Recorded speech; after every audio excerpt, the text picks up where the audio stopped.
I guess all of you chicks out there are atheists, am I right? I think probably are, yes. Okay. Well, there's actually certain qualifications you need to be an atheist. I don't believe you're actually qualified to be atheist at all. Okay, there are 40 main religions out there. Yet there are all the other thousands of wacky, cracky, frigging stuff that's going on. Have you read all the books and understood them? And after doing this, have you theorized over them, over your findings, and come to a conclusion, an opinion? Have you done this? Certainly. I've investigated a great number of them. I've dedicated most of my life to it, in fact.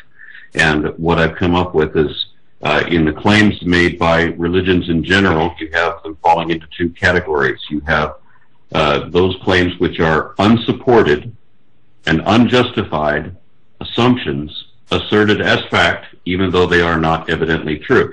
In the second category, you have testable claims that have been invariably proven wrong. There is not a third category for claims made on behalf of religion which are verifiably correct, and that's why they say that they all have to be based on faith.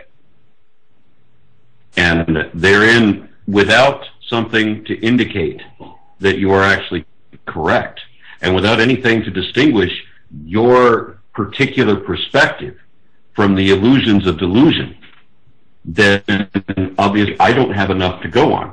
I could say, oh yeah, you could be right, but that doesn't mean that you are. And if you say that you are, when you cannot prove that, then that becomes a dishonest statement. What you were saying, something that I found interesting, I don't know if many of you saw this or not, but there was a study that came out a couple weeks ago, or not a couple weeks ago, it was probably a couple months ago, that surveyed on basically the religious knowledge of people belonging to different faiths, different denominations. And they found that overwhelmingly in every category, atheists and agnostics knew more about religion than the people who actually ascribe to that religion themselves. So as far as is it oh, you just haven't seen enough, atheists are only atheists because they haven't explored other positions and things like that, I simply don't think that's valid. I think that the evidence shows that people who are atheist and agnostic mostly aren't brought up that way. For us in America, I've said this before, the default position is you're Christian until you change. So there has to be a work that's done. You are changing from one to another as opposed to simply staying the course. And I think that requires effort, that requires knowledge, and in order to make a decision like that, you actually have to investigate it and become knowledgeable about it. I mean, there's not I'm not an atheist because I simply haven't heard the claims of Christianity or anything like that, or I haven't heard the arguments. I've heard them. I simply find them uncompelling. They might make a lot of sense until you think about them, at which point they fall apart. An atheist is simply somebody who feels that the case for God has not been made. Okay, can you hear me again? Yes, thank you. Okay, I didn't get all what he said, but if I can just talk to Aaron, if that's okay. Well, any of you can actually join in; it's not a problem. Okay, Aaron, I asked you a year or so ago where all the matter, all the energy came from, to take all things observed, and you didn't really give me a definite answer. Although you did come back to me, and you said to me it's been eternal. It's all the energy, all the matter has always existed. And this is what you said, but you did not give me. And I asked you after this, could you please explain to me your findings? And you have not to this day given me an answer. So can you please explain to me where all the energy, all the matter came from? Because you thought it was eternal. How is this? How can this be? Can you just explain it to me, please? I did. I made a video answering your question. If it went over your head, you were unable to understand it, then I made a subsequent video to simplify it. If you were unable to understand that video either, then I suggest you go out to a community college and take a course. Okay, simplify it that much. But let me suggest that rather than you tell me, someone who has especially studied religions and taxonomy and things of that sort, you're going to ask me questions. I don't want to get onto that right now, to be honest. Hold on. You're going to ask that later. I'm very sorry, Andy. It's very important for the clarity of what's being said that people don't talk over each other. You'll have every opportunity to respond to what's being said, You will have your fair share of time. Don't worry about that. But please don't talk over each other, because it effectively means that no one can actually understand a word that any of you are saying. So please let Aaron answer, and then we'll come back to you. Apologise. Okay. You're making an assertion that is not supported, first off. And in order for you to think that there is, for example, an ostrich under your table, you have to have a reason to say that. If you state as fact that there is an ostrich under your table and you have no indication of that, most of the world would consider that dishonest. Do you agree? Not necessarily, because the ostrich is here. We can see matter and energy. If you tell people that there is a naked woman standing outside your door, you tell someone they can't open the door because there's a naked woman standing outside the door. You don't have any indication of that. You just pulled that out of your butt and said so as if it were a fact. Most people in the world would call that a lie. Do you understand that? You're trying to pull a rabbit out of a magic hat now, Aaron. All I want to do is you please answer me the question. I asked you a legitimate question where it all came from. If you could just please give me the answer, I'll be satisfied with that.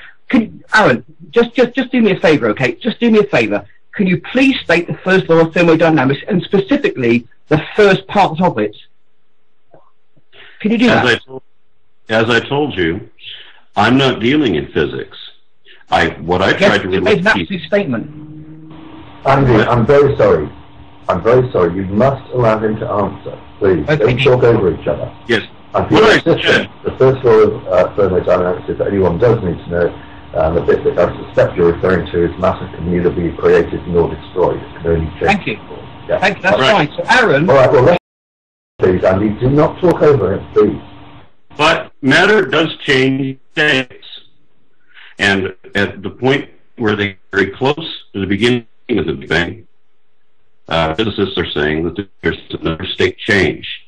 Now, they haven't identified exactly what it is, but they say that time began at that moment. So if this is an asymptote on a Cartesian chart, and at the beginning of the Big Bang, at the very beginning, when t equals 0, then 1 second equals infinity, then there's no other way to interpret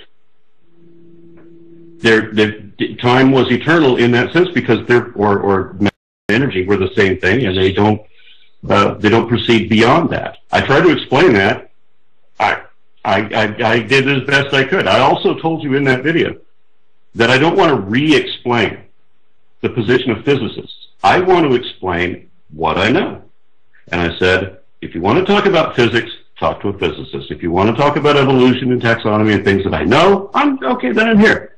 I'm going for that. Well, Aaron, you actually made an absolute statement to me. You said that it was eternal.